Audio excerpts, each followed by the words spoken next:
We are just a day away from descending on Rhode Island. We talk about investment from private firms pouring gas on the American soccer war. And are there 150 American cities ready for professional soccer? That and more on Wednesday's edition of Morning Kickaround.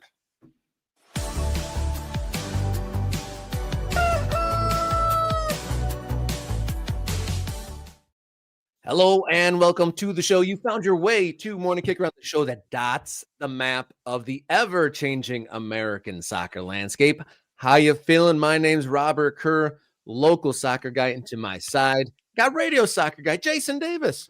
Good morning, everybody. Good morning to all the ultras in the chat. I see all of you, John, Mr. Bob, Leandering, Armando, PSU to DCU. I'm sure I'm missing people. Let me scroll. I love it that I have to scroll, Rob. A Homeless Shoe, Bill Barrett, Matthew, Shrimper Steve, Tim McDuff up there in Pawtucket, I believe, my man Tim McDuff.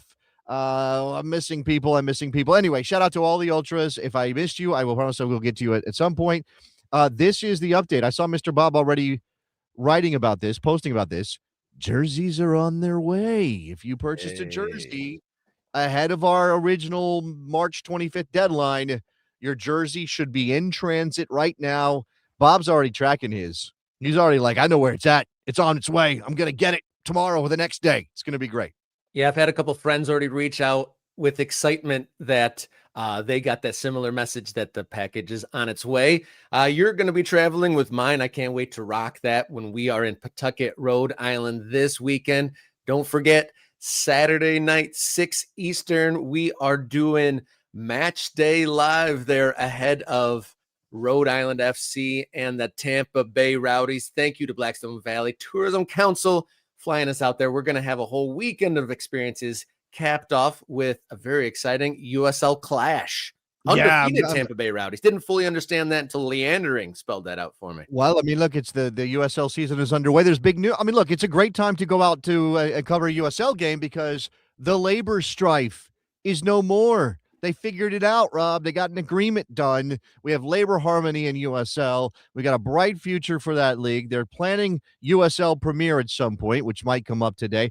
Lots of things happening. I'm most excited to get a look at the Blackstone Valley to talk about the history of soccer in that region. If you are vaguely aware or maybe very aware, the industrial soccer history of America starts and ends right there in the Blackstone Valley in southern Massachusetts, in Rhode Island. So we're excited to get that look. Thank you very much to Blackstone Valley for bringing us out. And, of course, it's about the soccer for us, Rob. Yeah, there's 2 pairs of 4 tickets. So 2 different people can win 4 tickets to the game in Centerville Bank Stadium this weekend. Just like and follow the post on the Blackstone Valley Tourism Council's Instagram page, and you can bring a whole gaggle of people to the game on them. So thank you to Blackstone Valley for presenting those tickets. Just like and follow. Yeah. Easy peasy to get a night out of footy. Yeah, they're doing it up over there, Blackstone Valley. Excited for us to visit. We're getting our logistics all sorted out. I see that Mr. Bob says he's going to be streaming Morning Kick Around at the New Mexico United tailgate on Saturday wearing his Morning Kick Around kit. I need pictures, Bob. I'm going to need pictures, Bob. I'm going to need video. Everybody who gets their kit, people are talking about the next day or two, according to the tracking. Send us a picture. Show us your kit, proudly wearing your Morning Kick Around jersey, the first ever, first edition kit. We appreciate all of you. We definitely do. A big thing happened overnight. We hit 8K subscribers on the channel. Great way to support. You can just click like on this video. Subscribe doesn't cost you a darn thing. And for a few bucks a month, you can become an MK Ultra. You get your comments on screen during these live shows. You get bonus content and access to the Morning Kick Around Discord server, which has become more robust than ever.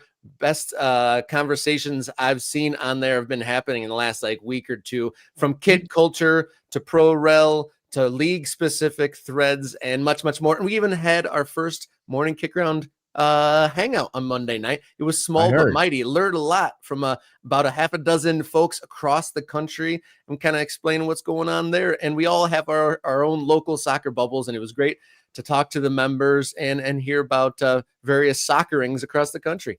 Cultural exchange in a soccer environment. Love that, Rob. That's great. Yeah, become an ultra so you get access to that. Help us boost those numbers. The best way to support the show is give us a couple bucks a month and get access to all that very cool stuff. And we'll be doing more hangouts. Probably you'll get behind the scenes stuff from Pawtucket as well. I expect that will be for the ultras. The stuff when Rob and I are camping out in our Airbnb just minutes away from Centerville Bank Stadium. I'm sure In the shadow of the stadium, from what I could tell. in the shadow of Centerville Bank Stadium. All right, Rob, we're ready. Let's go. All right, let's get into some soccer wars and some soccer under construction here on Morning Kickaround. Let's go.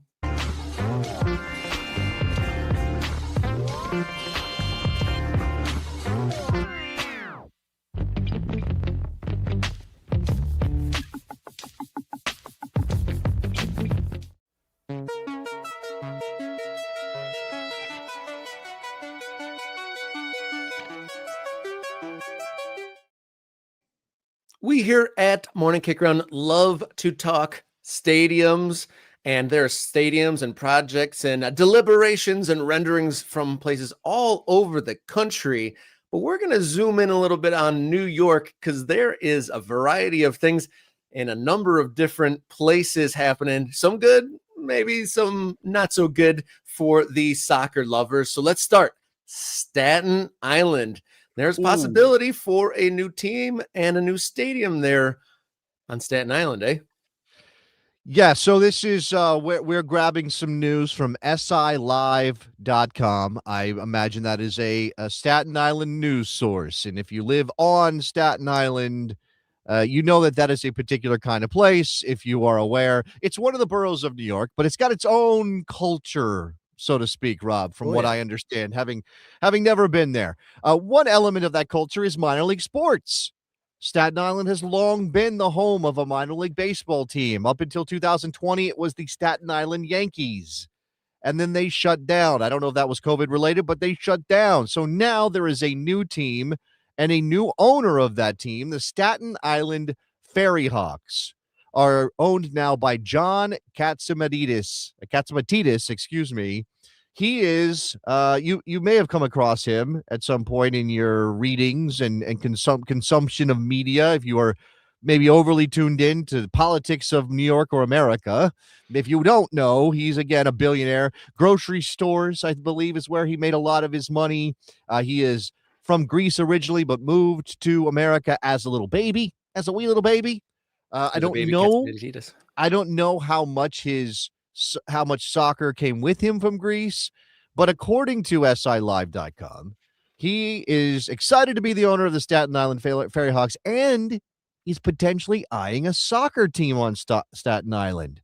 Now, what is not clear is whether this would just be a team playing in the minor league baseball venue, which I believe is called right now Staten Island University Hospital Community Park. Man, that's a mouthful. Which he also wants to change the name to WABC Stadium. WABC is a radio station that Katzimatidis owns, a right-wing conservative radio outlet where he hosts his own show. So this is a guy who's a billionaire, has run for mayor of New York, is friends with the current president of the United States, owns a conservative media outlet, now owns a baseball team on Staten Island, and apparently wants to launch a soccer team at some point. What do we make of this, Rob? It's definitely an interesting move. And, we are a pro soccer. We like as many teams as we can get, and hopefully those with stability and longevity to their history. But we will see how this goes. A lot of the time, plans and ideas, everyone's got them, but will it be put into action? Forbes estimates Mr. Katzimatidis' net worth at $4.8 billion. Whether or not he's going to pull his full thrust and leverage into this, we shall see, because this report doesn't give a great amount of details, just that he wants to elevate the stadium that's there and do more with it, maybe make a music venue out of it, and definitely wants to do more there. But will it be soccer first? Will it be a project with his soccer in his heart. We shall see. I see the Ultras talking about how there's already a USL 2 team there. And in Chris Huey pontificating, Cosmos, could they move to Staten Island? I don't think the Cosmos want to do something like that. I mean, I know we haven't checked in on the Cosmos. We did our countdown to kickoff series on the Cosmos, Rob. And I know we're probably due to check in on the Cosmos and see where they are. Attendance, I think, has been a little rough in Patterson, but I think they are committed, right? They did a deal. They're working with the city of Patterson. I think they're committed to Northern New Jersey. So I don't know that that's an option for the Cosmos, but maybe Katsimatidis does have a plan.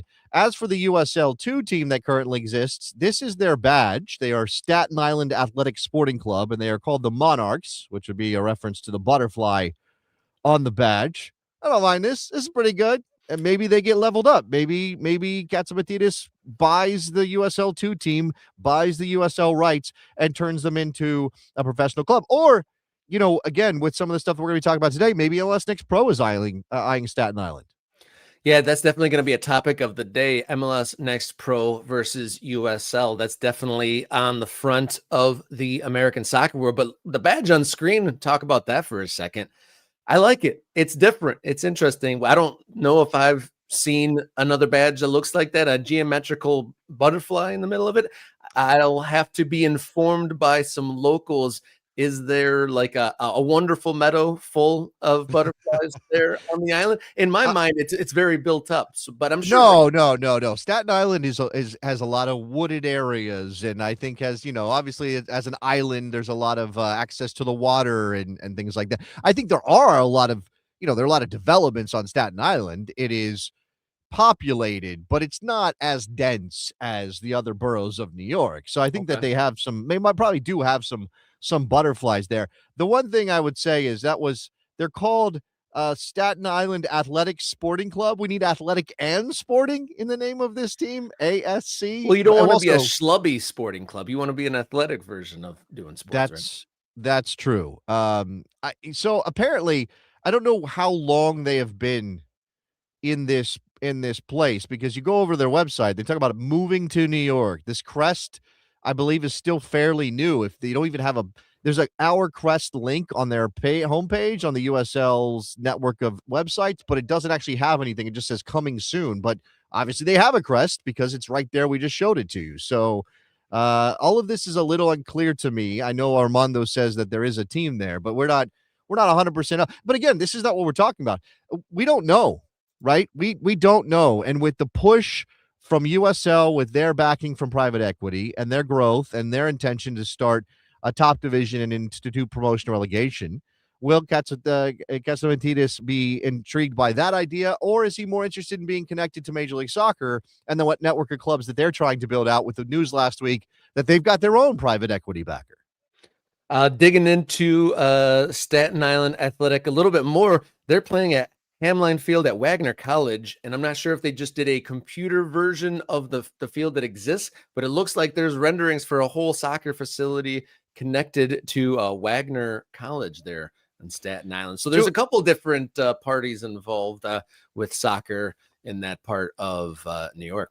Well, look, don't know the intention here. Again, this is a one-off mention in a story about Katsimatidis owning the baseball team, right? And being excited to be the owner of the baseball team now. So we don't have enough detail to know what his intentions are, but I would hope that if he wants to do soccer right, that this involves building a soccer stadium, Rob. That's all I'm going to say. All right, this is a shot of the Ferry Hawks baseball stadium, which again, he wants to rename after his radio station. You can see it's right there on the water.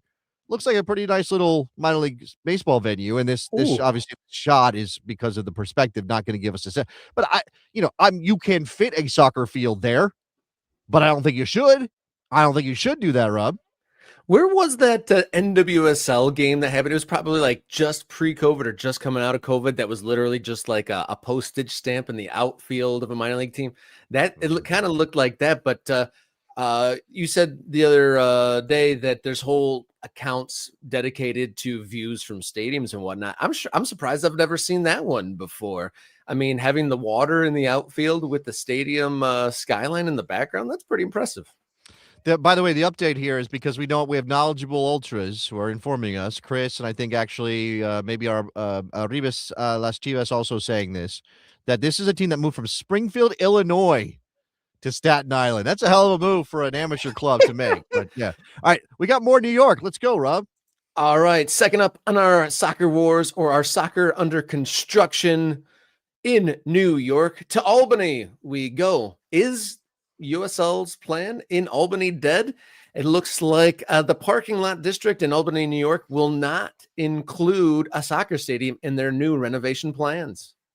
Yeah, this is after state money didn't come through. And, not being tied into the state funding politics of New York, knowing, though, that they just gave a bunch of money to the Buffalo Bills ownership to build that $2.1 billion stadium that they've got in Buffalo now for the Bills. This is, I imagine, a little bit of a frustration. The development company said, well, we're going to put a soccer stadium in this mixed-use development in the parking lot district of Albany. And then suddenly, well, the state said no money, so now we're changing our plan. I know we've got a column on this that we found today from a writer out of Albany, Chris Churchill, and he's kind of talking out. Should we still want a soccer stadium? Is there still a place for soccer in Albany? It's noted that the capital region of New York has 1 million people in it. That sounds like more than enough to support a professional soccer team. We did have renderings of the proposed stadium in Albany, and I'll put those up on the screen. This is one of the original ones. I love this one because it's so bad. It's this is from, I think, 2024, Rob. That looks like graphics from like The Sims from like 15, 20 years ago. Yeah, I definitely played some games that looked like this in the late 90s, early 2000s, and I thought they were the cutting edge, and they were at the time. All right, we moved on, though. I mean, look, if it ended up looking like this, you can see the apartment building. Got to have apartment buildings overlooking the field. Liberty Park Field is what they were going to call it there in Albany, nestled into a nice little development. We got a plaza. Look at it is right. That's next a lot of to, highway. So a lot of high. It is next to a lot of. Isn't this always the way? It's got to be next. That nobody go really back to wants the first angle. Only show us the first angle. It's like hey, that looks great. Yeah, we can only barely see the interchange off there in the distance in Albany. Look, if they had been able to build this, it would have been very nice. This is the kind of thing we want for lower division soccer in America. We want these kind of stadiums. However, there are still a lot of steps that have to be completed before you get there. And what we're going to talk to our guest on the show today about is whether or not the money that is coming in for MLS Next Pro the last week, but obviously there's private equity money behind the USL push as well, whether that fundamentally changes how these stadiums can and cannot get built, and whether that helps these groups sort of deal with the red tape and all of this. Private public partnerships are getting more scrutiny than ever before. It's got to be good for the community. It can't just be, well, the private developer gets to benefit from all the money coming from the state or the city or the county to build their stadium. One more rendering, by the way, here. I think this is some nighttime. I'm not sure what's going on. Maybe all these people are being hypnotized. It looks like a concert, actually. You can see people on the field, which, that would be bad for the soccer, but good for the city of Albany if they were able to have soccer or concerts in their soccer stadium as well. So I'm looking at a story at news10.com. The new application with this site, this is quite the long history. Back in 2024, they were going for an MLS stadium, but the new application includes plans for hundreds of apartments, new commercial real estate space, and a 3-acre park. This is believed the new proposal fits better with the revitalization goals of Capitalize Albany and the CAP initiative. And then the story goes on to say, to get a quote from the Buell CEO of Redburn Development, while the plan no longer calls for a stadium on that site, the idea is far from dead. We are speaking with other municipalities in the region about potential soccer-centric development, knowing that million people that call this place home will support a forward-thinking idea. So maybe within Albany, it doesn't look like there's a future, but maybe in that region, there's still hope for soccer. Yeah, I mean, look, if it doesn't get done with City of Albany, you go next door to the next municipality with a different city council and a different mayor and maybe a different level of ambition and that kind of thing. And I think what we're going to see here as USL ramps up their efforts, and they already have, right? I mean, I wrote a column on my newsletter, Jason Davis Soccer Eagle. Please go subscribe, about the new MLS Next Pro private equity investment. And in there, as I talked about sort of what the new landscape looks like, elevating the soccer wars to a new level with all this money, I referenced the fact that USL has already gone out and signed exclusive deals with places like Green Bay, Wisconsin, Modesto, California, which has been that plan has been kicked down the road several times. That can. You've got what is it? Fireworks? No, Fire something, Colorado. Which one was that? Firestone. Firestone, Colorado is on that list. And you're like, Firestone, Colorado? But it's the northern reaches of the Denver suburbs area, Loveland and Fort Collins and things like that. It's where Northern Colorado Hailstorm it was located. So there are clearly lots of towns like that who might want their own sort of minor league soccer team. And we'll see. I know I'm using that. I'm loaded. Well, those are loaded words, minor league. And we're going to try to unpack that. But I think that's kind of what's in the air right now. In good soccer news, the NYCFC's stadium, I think you said they installed their final beam of construction, and the construction of that brand new soccer stadium in New York for NYCFC is on track to open up for the 2027 season. But a stadium and a professional outfit that is not on the timeline we thought, Buffalo. We've heard there's been multiple sites referenced, months of back and forth between one site and the other, but we haven't heard an update in about 3 months on the Buffalo project. Yeah, the Western New York scene is not looking great. I mean, I just referenced the new NFL building. $600 million of taxpayer money went into the new stadium for the Buffalo Bills. Obviously, our guys in New York and Buffalo are not aiming for anything remotely close to that. They originally had a plan to build a stadium on a site that had issues because of toxic chemicals with a plant nearby. They had to back away from that plan. I know that there has been, the most recent stories are, hey, we're still aiming to launch this team in 2027. We don't yet have a stadium site. We're not yet ready to figure that part out, but we're still aiming, which, is that cart before the horse, Rob? I mean, do you need to stay committed in order to keep any sort of momentum and interest in the project? Do you need to still stick to your original timeline, even when you've clearly been waylaid by the fact that you haven't been able to find a place? And I know they want to do a modular building, and it should be fairly simple construction initially, but that's feeling half cooked in Buffalo. And I don't like that, because when we have covered this Buffalo story, which we did, I think, plenty last year, we came away at least encouraged. You had locals involved in this, right? This is not carpetbagging developers coming to town. This was a group that seemed to have people who cared about soccer in Buffalo.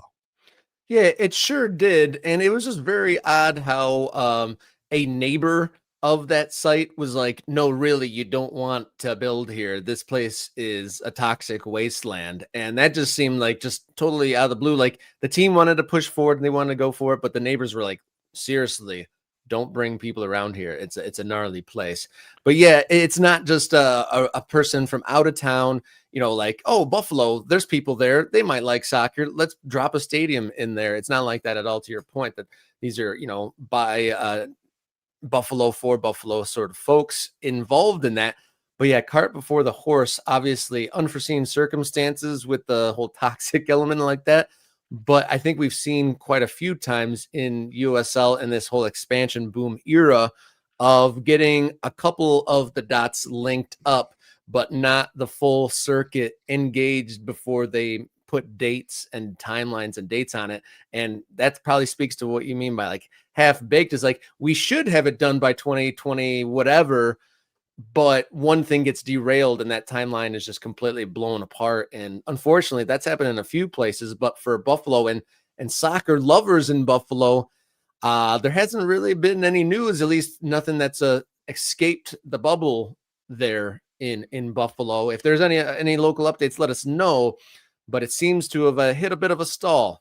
Yeah, there is having trouble pulling up the story. It just doesn't want to work. But there was a story out in the last couple of months with some information from Peter Marlette Jr., who is the guy behind this team, and basically saying, like, we're still dealing with our checklist. We still want to put this team in Buffalo. I don't think it's anything substantive at the moment. I think it is mostly like, yeah, we haven't given up, which at least there's that, right? There's at least this idea that we are committed to this. We're committed to this for Buffalo. We're committed to this because we think there's enough interest. And that's the thing. Like when we talk about these markets, right? And again, we'll get into this more with our guest, Eben Novy Williams from Sportico in a couple minutes. It is one thing to look at a map or look at the population of a city and look at it and go, they should have a soccer team. That's step one, is identifying, oh, that's a city that doesn't have a team. They should have a soccer team. Step 2, step 3, step 4, ownership, stadium location, properly connecting with communities and things like that. Those are where the difficult things come in.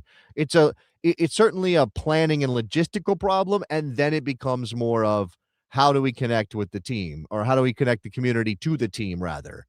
And one thing I'll say about this private equity investment is private equity cares about delivering profit to its investors. That's why private equity exists. Let's not be naive. They're not in this to build soccer. They're in this to give a return to the investors in private equity, whether it's KKR for MLS Next Pro or Bell Tower for USL. They're in it to deliver profit. So we have to be concerned, at least on guard as soccer fans, that that there's not this idea that they're going to drain these communities dry or take advantage or even rush to the finish line of launching a team before you have all that stuff done and done well. I would rather a team take 2 or 3 extra seasons to get on the field, Rob, and be complete in the checklist done when you start play, than to rush a team onto the field, no stadium, no real connection to community, no attempts to figure out the long-term plans. The desire just to get a team launched to populate a league or get the numbers up cannot be the way. I think a great example for folks to follow is maybe AC Boise. They definitely didn't put the cart before the horse there, and it took years and years in the making, and they seem to have launched really, really well out there in Idaho. And we've seen that in compare and contrast to some other teams who seem to be kind of putting it together as it happens.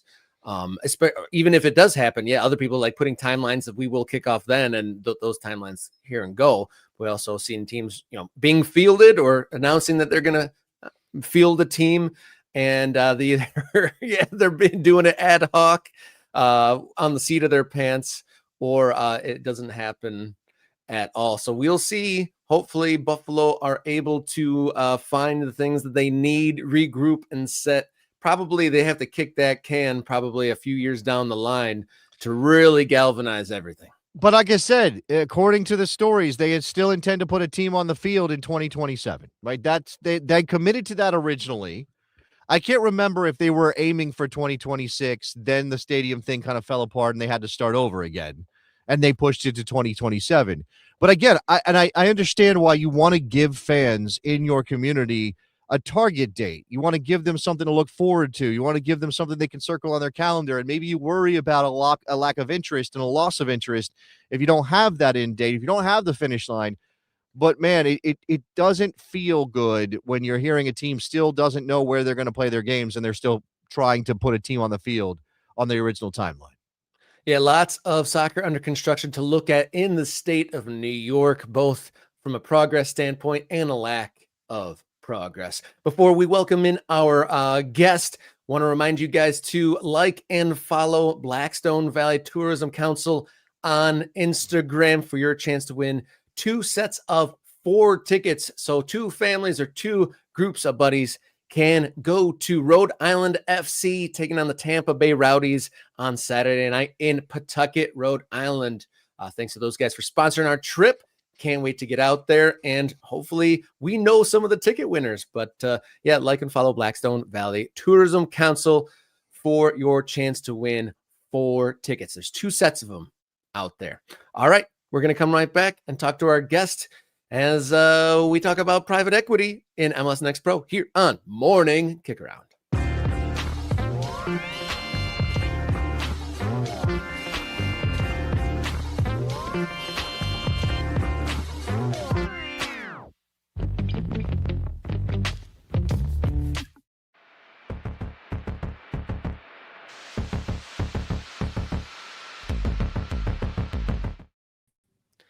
Brand new chapter of the soccer wars has exploded here, and to talk about what's next for MLS Next Pro and the battle with USL, seemingly, I would like to welcome in the deputy editor at Sportico, Eben, Novy Williams. Welcome to Morning Kickaround, sir. Thanks for having me, guys. Good to see you, Eben. I think it's been a while since you and I have chatted, but this is certainly a big deal in American sports, soccer landscape, obviously, money coming in. So, you know, I've tried to process some of the details here. I've read obviously the MLS presentation, the release rather on it. I've actually even seen, not all of it, a conversation that Tom Glick had with our friends at the Soccer Business. What's the upshot here? Why is private equity jumping into bed with MLS Next Pro? Yeah, I think the framing of you mentioned the USL, Robert, I think is right. I think MLS, when they launched Next Pro in 2022, had this vision of this becoming basically what minor league baseball has been for Major League Baseball.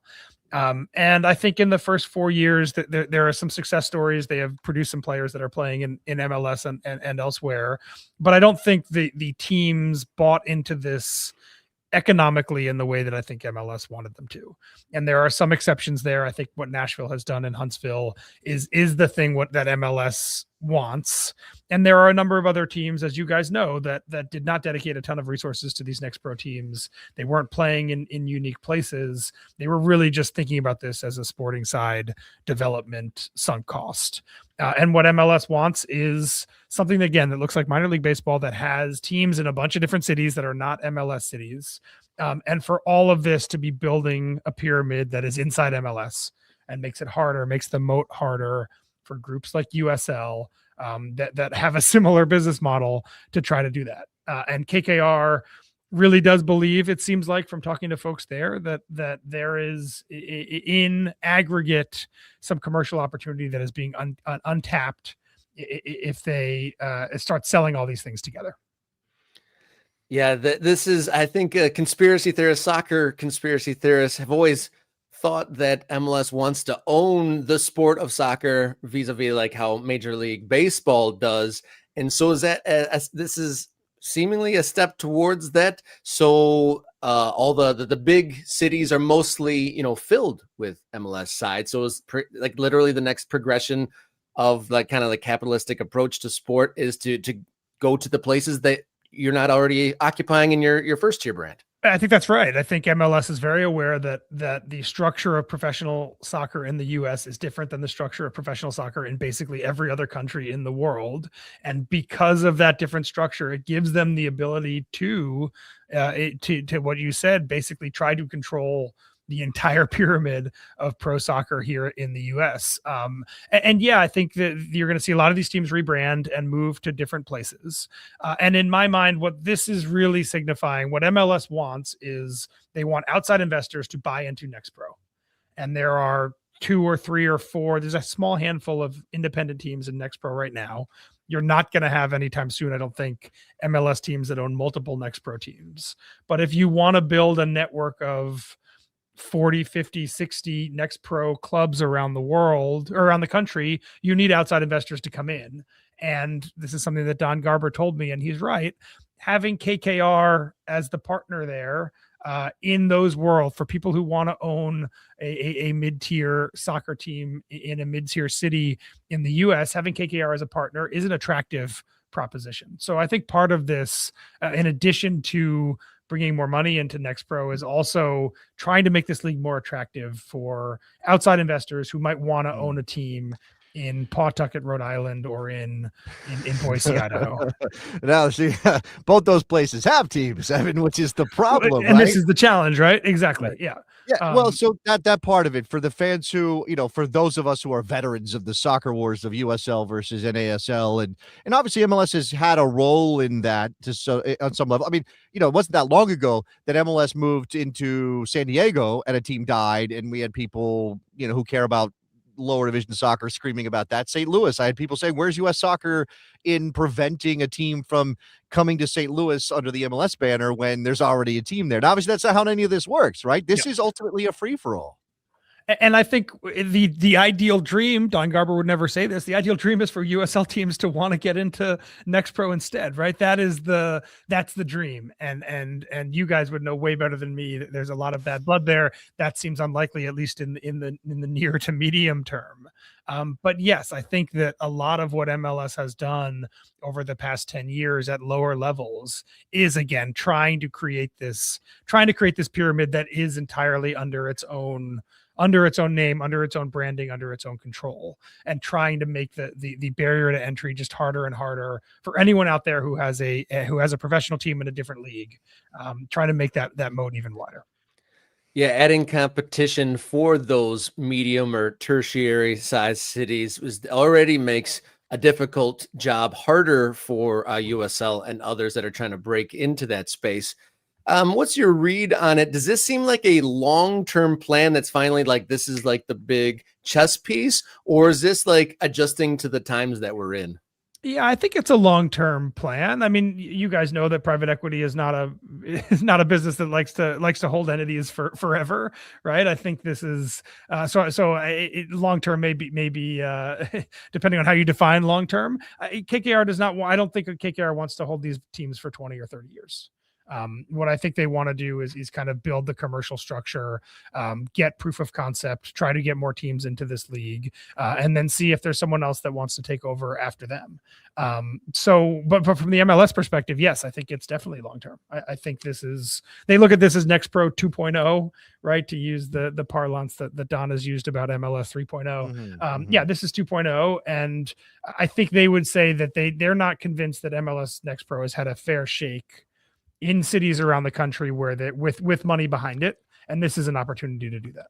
Oh, you mentioned a couple of independent teams rather. And we talked to the president of one of them on Monday, and Darius Barnes in Grand Rapids, Michigan.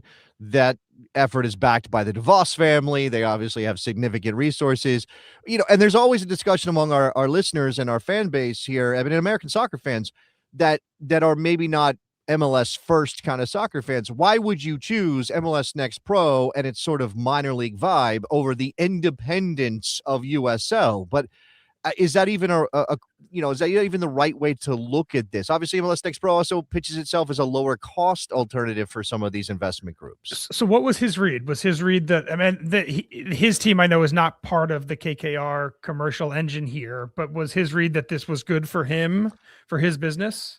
Yeah, I mean, I think Darius said, this kind of investment can only help grow soccer. Now, he also comes from having worked for Crown Legacy in North Carolina, which is the MLS Next Pro outfit for Charlotte FC, and he played in MLS for a very long time. So I think he's very, his perspective is very from that top-down, big corporate entity kind of vibe. And there are people who, while USL rather is absolutely its own corporation and operates in its own interest as that, they have been able to sell people that their brand is more organic, more connected to the fans of their cities. And that's exactly part of what this deal is, right? It's trying to make people like him think about Next Pro more professionally, as a safer place, as a place where there is maybe more long-term upside growth, so that more people, as they make that same debate that you're talking about, Jason, about, are we interested in USL and the freedom there? Are we interested in MLS Next Pro and the IP and the backing, and now the financial heft of one of the biggest private equity firms in the country,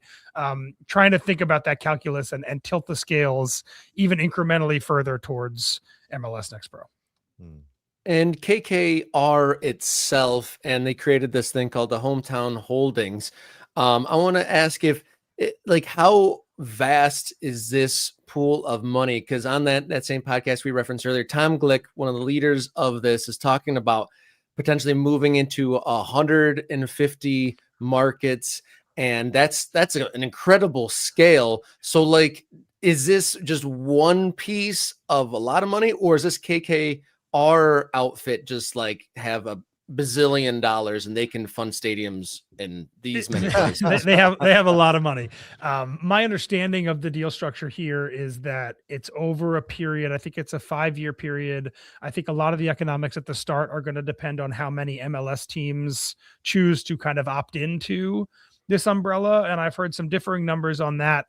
It seems like everyone at the league expects that a majority of them will, and whether that's 14 teams or whether that's 22 teams, I think it remains to be seen. But I don't think they would have done this without an understanding that a majority of the controlled MLS Next Pro teams are going to choose to be in this.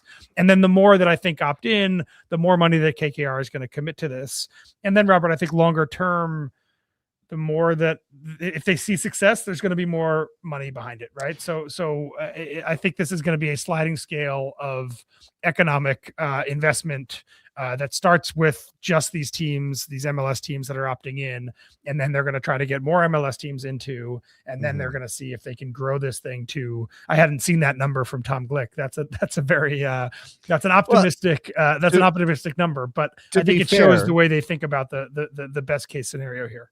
He said they have identified 150 locales, Gotcha. cities, whatever markets is probably the word he used, that could support professional soccer teams. I don't know that means they're going to try to put teams in 150 markets, although Ali Curtis recently said from the 30 or whatever they are, I don't think DC United has an operating team, so whatever they are, with a couple independent teams are above 30, that they wanted to get to 50 within the next couple of years, right? That would obviously take, and maybe this was that the KKR investment was bubbling at the time that Ali Curtis said that to Simon Evans, and this is now the fruition of that, and they're going to use this push to get into those markets. Now, at the risk of being overly cynical and completely reductive, Eben, you know, it feels like this is in part and parcel of the same kind of thing that Bell Tower and the other private equity with USL was doing. And ultimately this comes down to a real estate play. Like, we get to put a team in the town and sell the town on building a soccer stadium. And by the way, give us some land relatively cheap and we'll build some apartments and some commercial districts as well.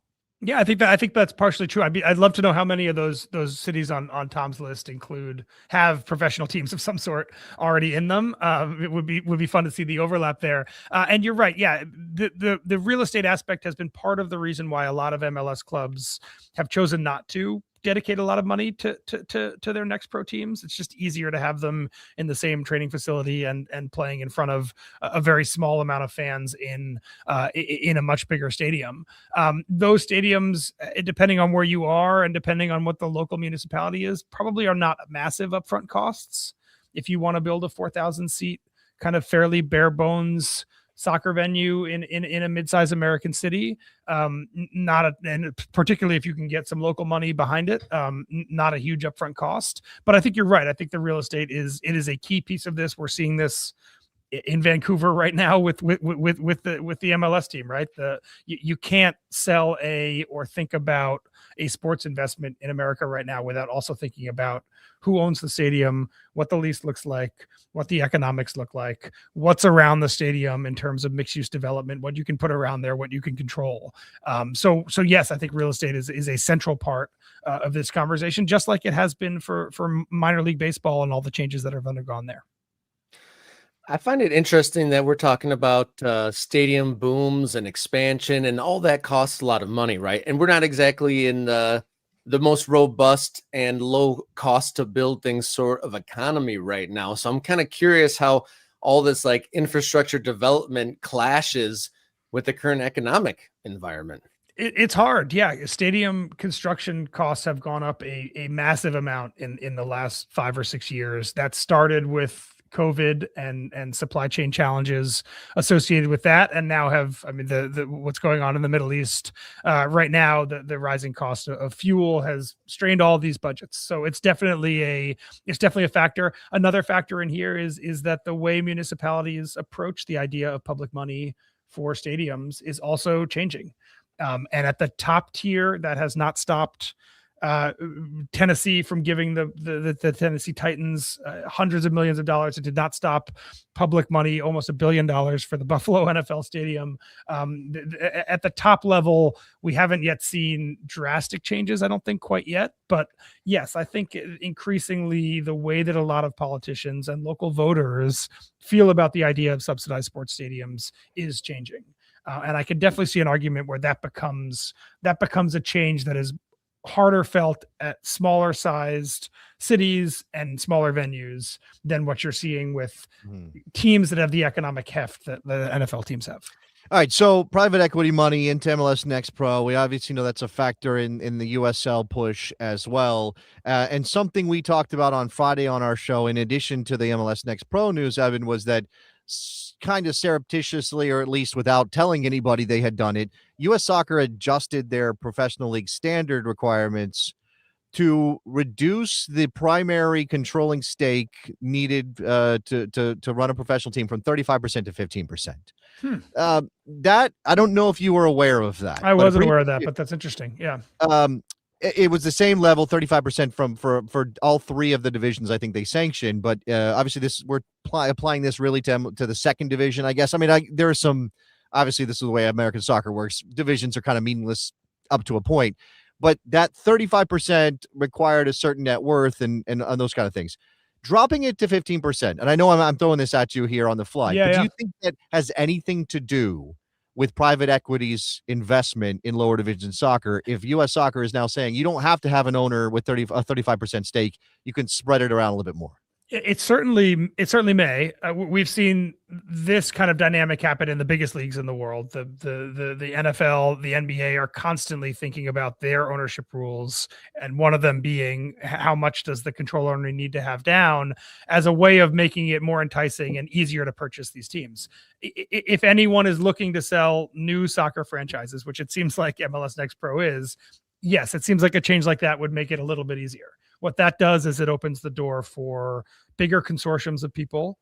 It opens the door for people that, as you said, Jason, have smaller net worths. It opens the door for a potentially much larger institutional piece of the ownership group, like private equity, if that's what you're looking for. So that applies to Next Pro and also USL and basically the entire pro soccer. All the whole levels, it went from 35 to 15. Yeah, so I think that does make a big difference. I think particularly probably for Next Pro, if indeed their plan here is to tell investors in cities across the country that they are open for business, they are open for expansion. If you would like to own an independent Next Pro team, come on in and join KKR and join MLS and join everybody else. Then yes, having a shift like that where the upfront capital, maybe there's debt limits that have changed as part of that transition as well. But having limited upfront capital and being able to have a bigger group of people only makes that investment easier to put together from a financing standpoint. That's interesting. They kind of gather together, almost form momentum of leverage of resources. And my next question. I've got a question actually quickly for you guys, because I'm curious how you guys think about the timing of this relative to the World Cup. I mean, obviously the MLS and their owners have held the World Cup up in front of as gold in front of the windshield, and now we're getting closer to it. The fact that the Whitecaps are having this much trouble getting a transaction done, I don't think is necessarily doesn't look good for the way that the investor community is thinking about Major League Soccer right now. But I'm curious how you guys think about getting this done before basically the entire soccer ecosystem comes to America for 3 weeks this summer. Man, I don't really have a handle on that. I mean, I think it's really hard for us to get a sense of what the World Cup is going to do, because so much of the news around it, at least if you are very tuned in as a soccer fan, has been negative, right? It's just in the last day or two, the hotel industry saying we're not seeing any bump. What are you talking about? Nobody's, this is actually worse. Ticket process has been a disaster. Yeah. Ticket process has been a disaster. There are, I'm seeing stories about, Argentina fans saying we're going to have to sleep 10 to a room in order to make this worth it for us to go to the World Cup. And so, I don't know if that's ultimately a drain on sort of domestic soccer prospects. I think, talking to you is informative, because it only reinforces my belief that a lot of this is happening in spite of soccer, but not necessarily because of it.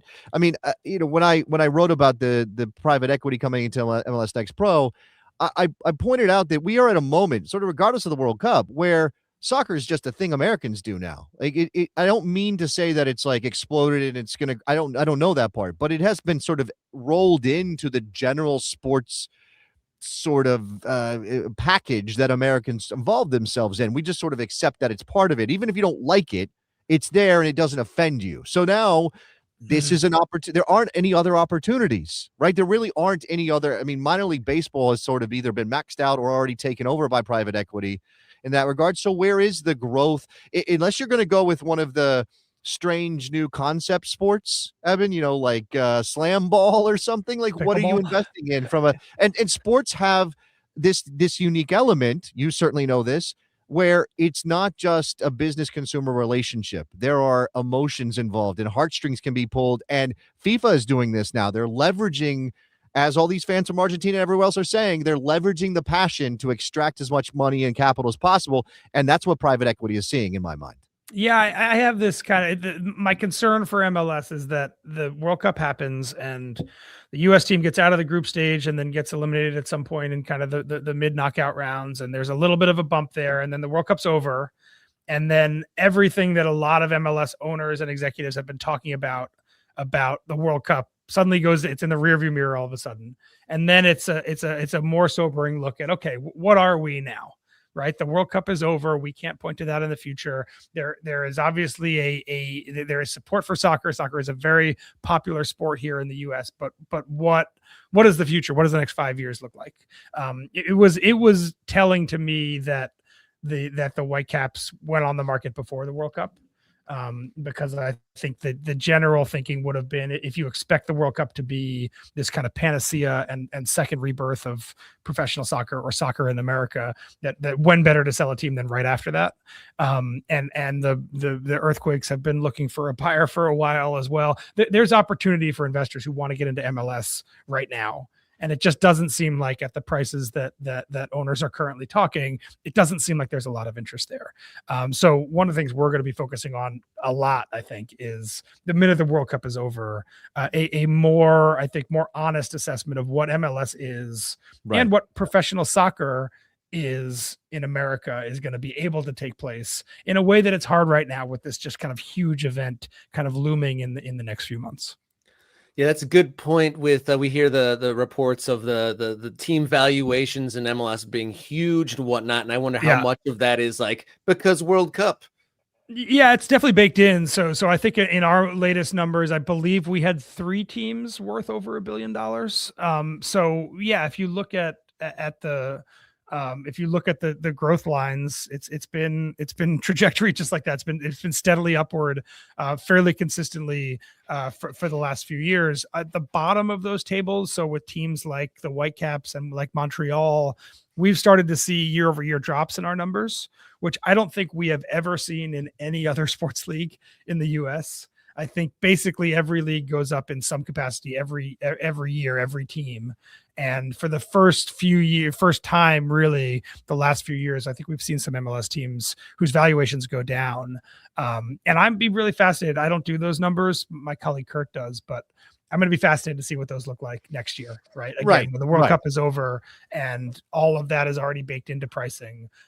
We'll see what the market and Vancouver and the Earthquakes are 2 examples of we're going to get a sense of what the market values these things at.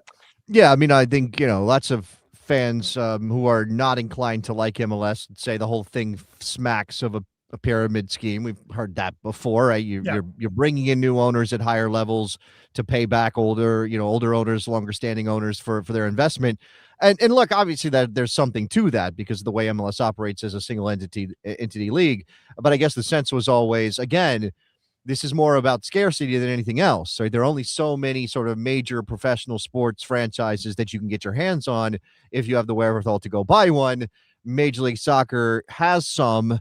Maybe that drives up price because every time you guys do your valuations, Eben, I'm looking at those numbers and I'm seeing that the revenues, LAFC is valued the same as Inter Milan, champions of Italy, and I see that the revenue is decidedly different, right?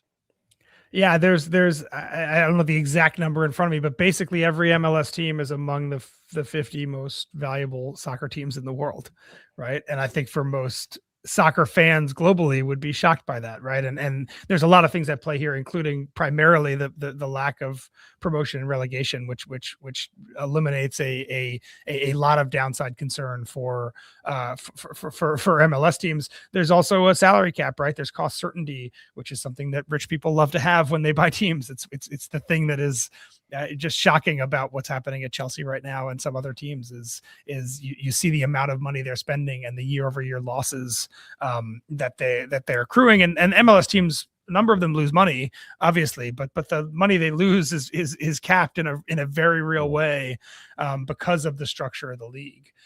So yeah, I think that the valuation numbers definitely shock a lot of fans. Right. And they will point to that. Don Garver will point to that and say, look at our valuations. We're doing everything right. And then the fans will say, yes, but there's obviously a ceiling on how good the league can be as long as you continue to treat it as a cost control exercise to generate equity for your current ownership. Yeah, and one of the things that I always say that I find so interesting about MLS is, and you hit on it there, is some of these MLS owners got into this league for basically nothing. They paid maybe not even $1 million for their teams. And then you have other groups like in San Diego who paid $500 million to get into Major League Soccer. And those two people look at this league and what it costs to grow it and what the long-term value is in very different ways. And it's one of the challenges that Don has. It's one of the challenges that the league has, is that the vast spread of what people bought into this league for really does change their thinking on what the league should look like moving forward.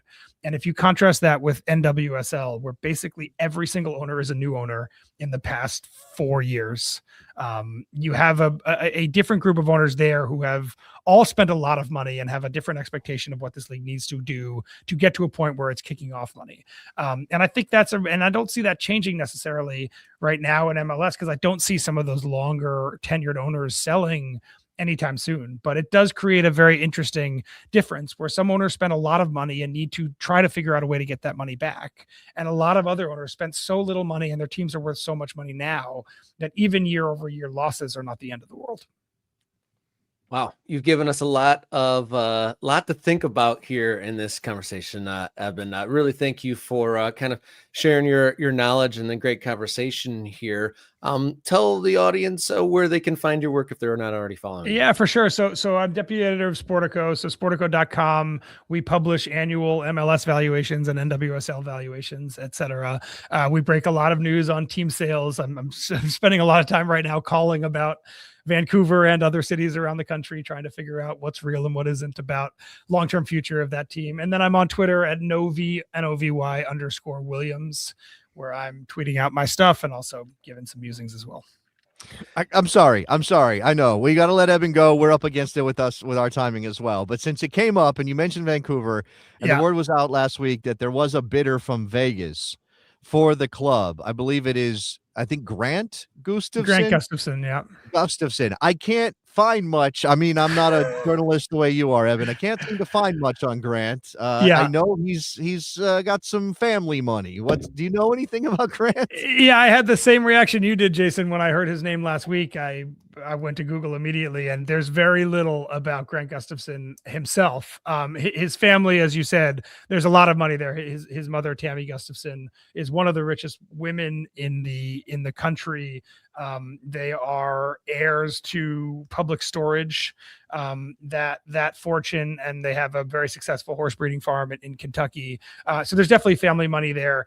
I don't know much about Grant, and I will say that, and again, I'm happy to be proven wrong here. It's pretty rare for someone to step forward to want to buy a team in the major Big Five US leagues and not to have a very proven and documented public track record financially. My understanding is that the Gustafsons have been involved in this process for a while. They are the main group that the Vancouver Whitecaps owners have talked to about Vegas. That doesn't mean that someone else couldn't pop up at some point. I know there's been interest from groups in some other cities. I hear Phoenix mentioned a lot. I hear Indianapolis mentioned a little bit. I think one of the calculus for Major League Soccer here is that if you let this team move to Vegas, you're taking a very lucrative city off the board for potential future expansion. Right. And if we saw San Diego paid $500 million, Don obviously believes that a standalone expansion team that would join in Las Vegas would have to pay a lot more than that. So you have this challenge now of you can buy the team in Vancouver and then pay hundreds of millions of dollars to figure out its stadium situation, or you can buy the team in Vancouver to move it, in which case I imagine MLS will charge you hundreds of millions of dollars to relocate the team. And maybe that gets you to a city that is maybe more lucrative or has better economics or better options. But thinking about what's going to happen there from the lens of what it's going to cost to keep the team and what it's going to cost to move the team. And then secondarily, wherever it moves is a city that will not pay a full price expansion fee in the future for its own team. Creates a kind of interesting dense web of economic considerations, both for Don and for the owners of the Whitecaps themselves. We've given us a lot of food for thought, and I've unfortunately put an uneasy feeling in my tummy about AAA soccer coming to the United States, and then the business model for MLS being maybe better in the eyes of ownership overseas, and what the future of Pro Rel is. The future of Pro Rel more likely to come to the United States, or is closed systems more likely to come to Europe? Kind of like sneaks in the back of my head, but can't wait to have you back on. At the very latest, we'll get you on after the World Cup, and we'll talk about that perspective about where is MLS without being able to sell on the prospect of the FIFA World Cup boom. Thank you so much for joining us here on Morning Kickaround. This is fun, guys. Thanks for having me. Thank you, Eben. Appreciate him. Very good stuff. I mean, so much to chew on there, Rob. So much. Yeah, there was. Stick with us, guys. We're going to come right back and pontificate on what 150 cities could take on Pro League soccer here on Morning Kickaround.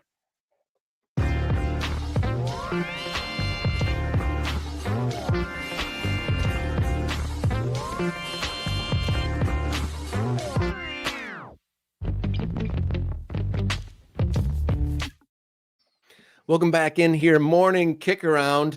One of the leaders of Hometown Holdings, KKR, the new private investment into MLS Next Pro, was on a podcast recently. I think the sports business podcast, talking about what the plan is for MLS Next Pro in the soccer business, what the plan is for all this new investment, MLS Next Pro. And he said that he believes that there's 150 cities across the United States that could potentially be hungry for pro soccer. 150 cities is a lot of cities, Rob. Now, I don't know. Did Tom clarify that these are 150 cities that don't already have professional soccer teams? Or would there be some maybe competition in town, and there'd be MLS Next Pros considering putting a team where there already is a team? That is a thing, because I don't know that part. I don't recall in that interview Tom Glick ever referencing or saying the words USL in there. So I would have to believe that they could just power on through. And with the history of Major League Soccer, and we've already seen it, granted, in an earlier form of the leagues in the Chattanooga with the whole USL MLS Next Pro thing. So they're definitely willing to have those teams in the same city. So I would imagine that they'll power through any USL team being there. You do want, the Chattanooga situation is unique, and that obviously predates the new investment from KKR and all of that, and Tom Glick arriving as part of Hometown Soccer Holdings. That came out that happened because Chattanooga FC established themselves at a high amateur level as a successful team in Chattanooga. The USL said, "Oh, that's nice. We want some of that." An owner came in and said, "I want to put a team in Chattanooga." They started the Red Wolves in USL. Now that locks down Chattanooga from a USL rights perspective. What is Chattanooga FC going to do if they want to go pro? Their only option is MLS Next Pro, right? They were doing a Detroit City, except they had a team in town that already blocked off one of their options. This will be different. Now, I don't know. I mean, Guitariaga is saying that they did not clarify they might buy a USL club. That I don't know. Buy a USL club is maybe as much as try to convince an ownership group within a USL property that they should be an MLS Next Pro over USL. And that's that's one element of the soccer wars part of this. It's not just you're going to go into a city and then, oh man, we want to do that city too. Maybe we'll put a team there. Maybe we don't. It's not just a land grab situation. It's also that teams jumping leagues, which we've seen in the past, which is not, I don't love it. It's not great. To be on the fly on the wall in the USL office when that news came through, eh? Yeah, I mean, again, I was just thinking about this. You said that Tom Glick never said the words USL, the letters USL. Does Coke ever reference Pepsi when they talk about their plans? Like, I don't know. Why would they? Why would they, right? Do you ever reference the competition? That part of this where these two competing organizations, two competing ideas of how to build out lower division soccer in America are going to be operating largely in the same spaces, but never reference each other is going to be fascinating.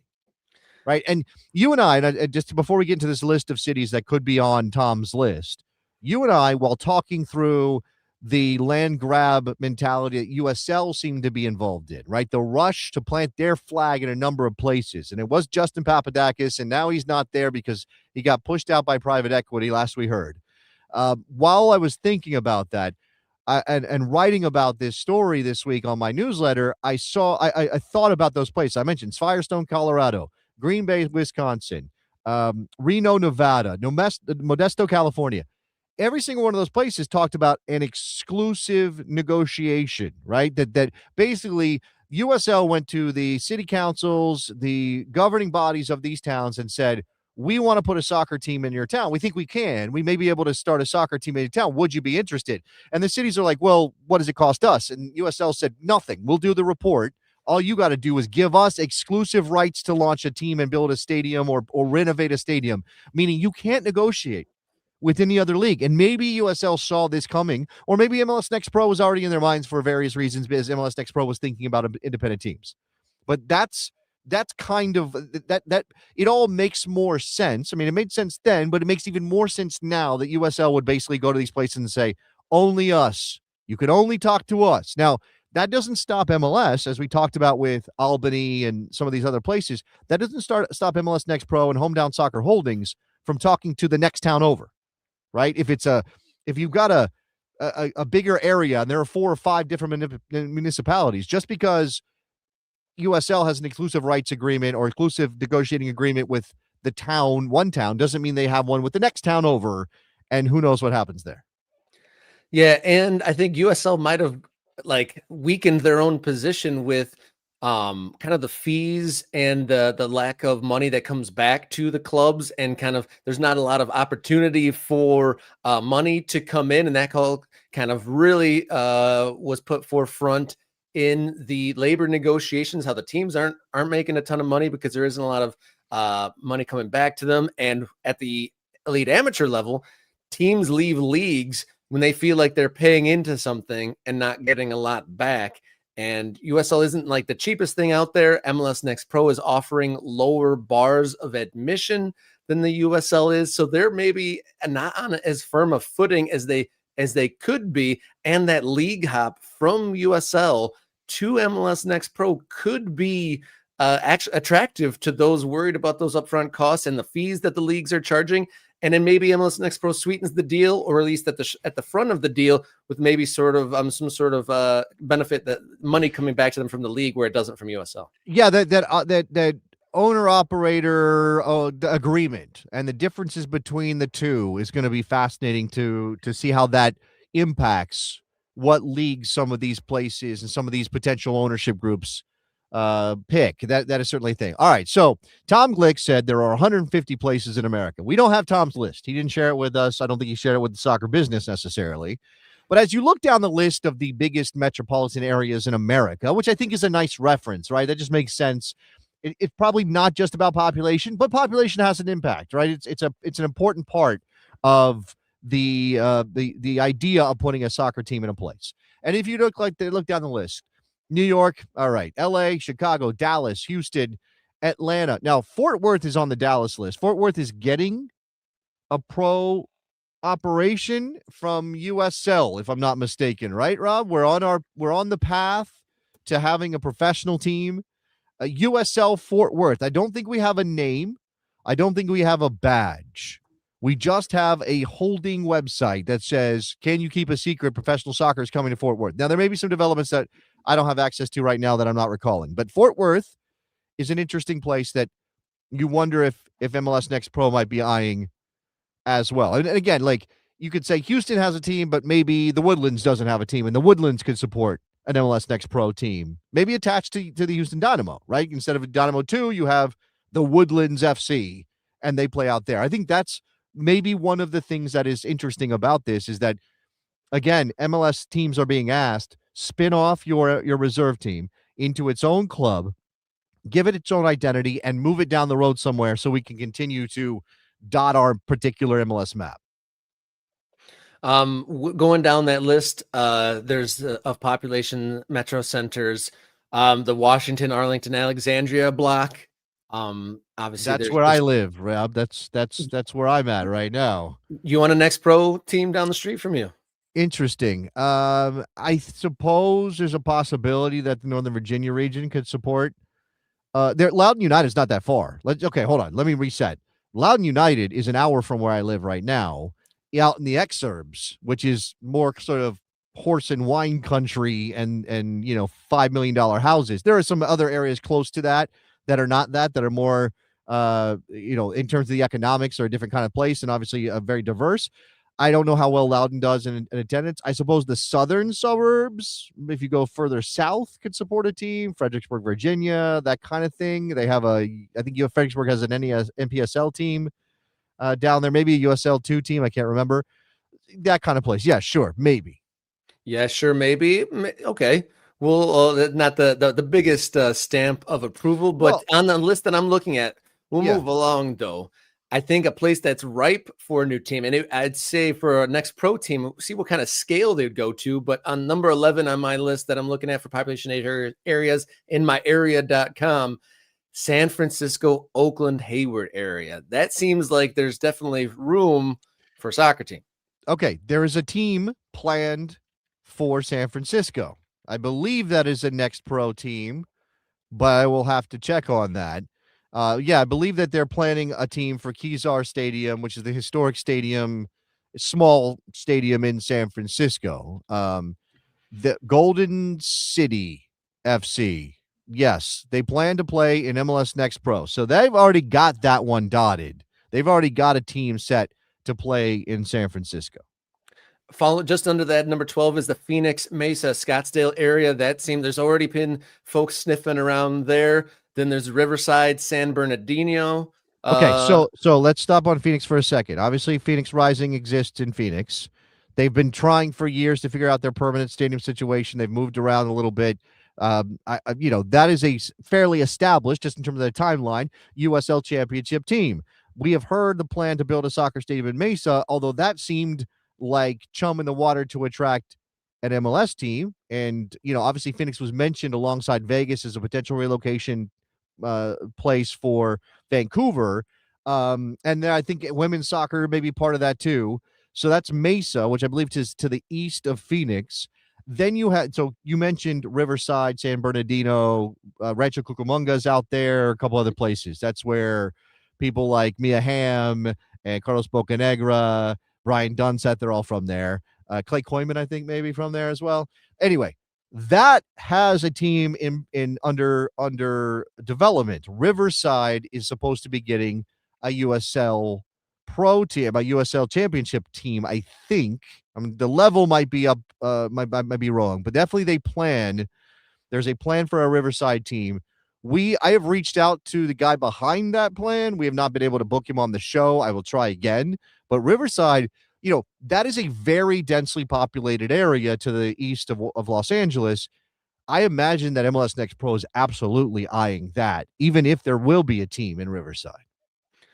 Moving down the list here, I'm actually surprised to see the population area for the Detroit metro area bigger on this list than Seattle. But I see one of our MK Ultras, PSU to DCU, reference Detroit being on that list. And then you go to, there's Minneapolis, obviously MLS, San Diego MLS, Tampa. Right, but Minneapolis, Okay, so Minnesota United plays in St. Paul, but I'm sure that there's some area within that region that maybe could support an MLS Next Pro team. If you're Minnesota United and MLS says, "Hey, spin off your MLS Next Pro team and move it somewhere so it can be its own thing," how far away do you want to go? Right? How far do you want to do you want to move your team before it becomes, oh, that's too far away for us? I also put out. I don't think you've gotten to Milwaukee yet. And obviously, Milwaukee has been an area of frustration. They had a plan. We went through the potential names of the team, Milwaukee Cream FC or something. Like there was a lot of very interesting name possibilities, and then that thing blew up. And you wonder if MLS may take a crack at that after the USL plan fell through.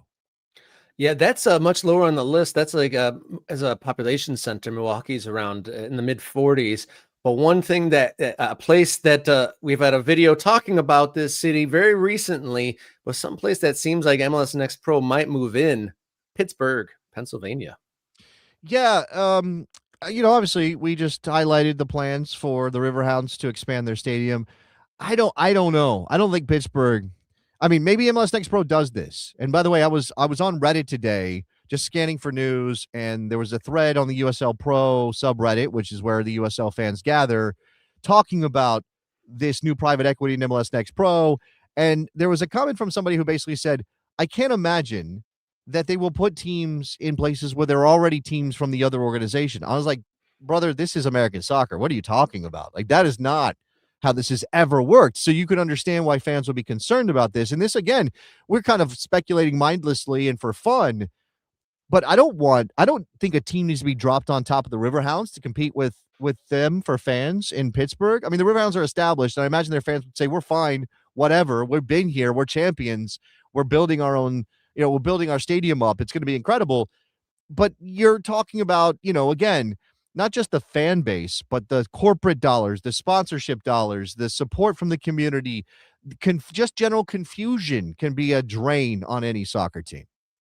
Moving down this list, both for places that don't have teams and then maybe league hopping sort of thing. In the vein of league hopping, San Antonio might be a group that could be pulled. I've talked to some super fans of the San Antonio USL team, and they kind of behave with the NBA connection.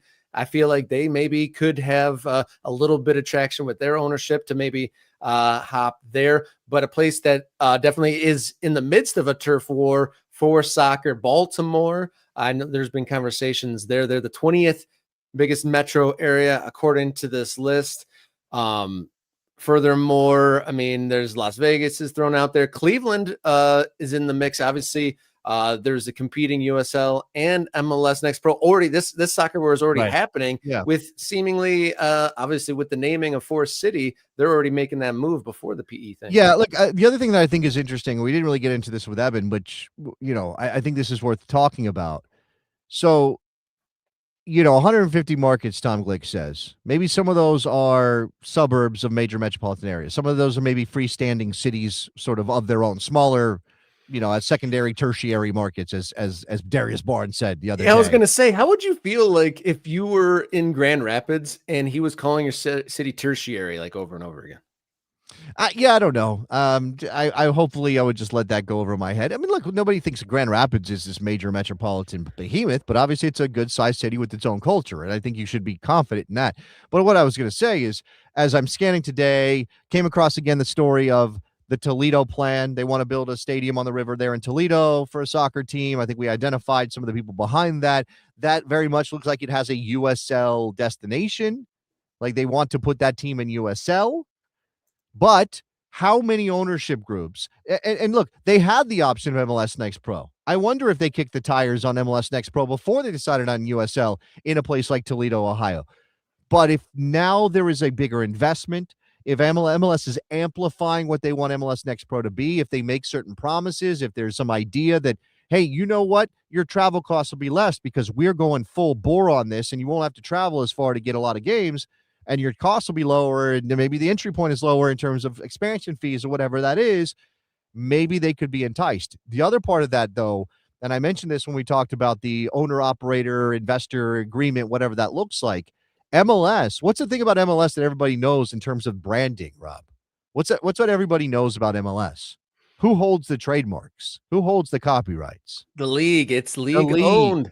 The league does, right? So if you're starting a lower division soccer team, do you want to sign up with MLS Next Pro and basically hand over the rights to your branding and everything that goes with your team? And basically then you are attached at the teat of MLS and MLS Next Pro forever. You can't, unless you're going to go off and start a brand new team, but you can't take your name with you. Whatever equity you build in the community with that name is with that team and with MLS Next Pro when you are done. At least that's the way it has worked to this point. And I don't know. We'll see if MLS has a different kind of structure for its independent teams in the second division as opposed to its teams in the first division. But I don't know why anybody would be thrilled if you're a first division owner that, hey, those lower division team owners get to keep their brands and we don't. Yeah, let's keep this conversation going in the chat.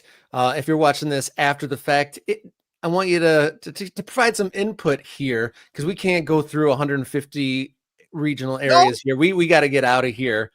But I do want to know, if you are in a mid-sized city, do you believe that there is the hunger in your town to get into professional soccer? And if they do, would you like it to be MLS Next Pro? Do you want to be connected to an MLS team or be in that world? Here's another thing. Chris is saying, isn't Next Pro third tier? As currently sanctioned, yes. Now, there are higher levels in terms of stadium requirements and things like that for the second tier. Do we have a sense, Rob, that Major League Soccer wants to take that to a second division level? I don't know that we do. We do. I saw an interesting comment that, like, maybe if enough independent teams join in, maybe they're separated, like the independent teams are one level and the two teams are at a different level. Doesn't that defeat the purpose though? Like in a way, this whole thing, like, and again, if you have 100 teams, it almost seems like they're indifferent. They just want teams connected or not, just to get. Well, that's the thing. Like, we are still left here wondering, what is the structure of this league? Right now, MLS Next Pro is just a collection of teams who play each other and very much are modeled on MLS. You play your regular season, you get into the playoffs, you go play for a championship. Will that be the way of things when they get 10, 15, 20 more independent teams signed up, which is their plan? I'm not saying it's guaranteed, or I don't know the timeline on that. But if they do, are you doing two divisions and are you delineating? But how much of that is based on stadium size and things like that, rather than, a level of the team, resources, ambition, quality, right? And again, if MLS opens the door to pro rel in its lower divisions, doesn't that create massive pressure and like this, oh, you hypocrites about their top division? Yeah, you betcha. It sure would. And yeah, this is all very ambiguous in the whole mechanics of it all, and how will all this function is still a big TBD. And I guess we'll be here on Morning Kickaround to see how this all plays out and try to get as much information and spark this conversation regarding this topic. Got to give a big shout out to Tim McDuff, just gifted 5 memberships. So we'll get 5 new MK Ultras. And looking at the list on Friday, we'll dot the map. And then I'll shout out our new members. I'm looking at the list of members. Lots of people rejoining too. So great to see new members coming in, folks coming back that didn't renew before. And it's great support there. I'm going to speak directly to Tim McDuff. Tim, I did not put your jersey in the mail because I wanted to hand deliver your jersey. If you're cool with that, I will keep it. If not, I will put it in the mail today, and it probably will get to you by the weekend. But Tim, let me know if you would rather me hand deliver. I thought, since we're coming to Pawtucket, why wouldn't I hand deliver Tim McDuff his jersey? I still have it. So if you want to let me know, either here in the Discord, hit me up via whatever method, you can email me. All right. So Tim will be there on Friday. We're going to see Tim. I will hand you your Morning Kickaround jersey. Thank you very much.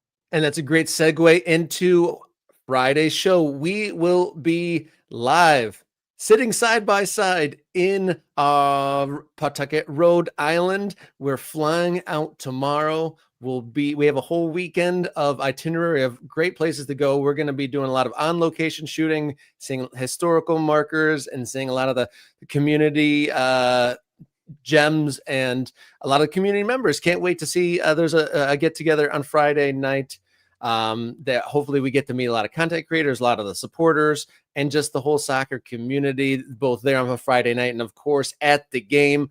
And then Saturday, we are going to be doing our college game day style show, soccer match day, morning kick around style, 6 leading up to kickoff between Rhode Island FC and the Tampa Bay Rowdies. And if you are remotely in the area, or if you have half a thought to go to the game, follow and like the posts on Blackstone Valley Tourism Council's Instagram. There are 2 sets of 4 tickets up for grabs. So we would love for MK Ultras or any fan of the team or of the show to get those tickets. As easy as liking and following 2 sets of 4 tickets at Blackstone Valley Tourism Council's Instagram page. Yeah, I see. It looks like weather. We might be battling weather, and thank goodness when we talked to the gentleman running the stadium there in Rhode Island, he had an outside setup in mind and an inside setup in mind. So we should be all good there. But we will be back on Friday morning on location in Rhode Island. And everybody, until then, be well, be brave, and as always, enjoy your soccer.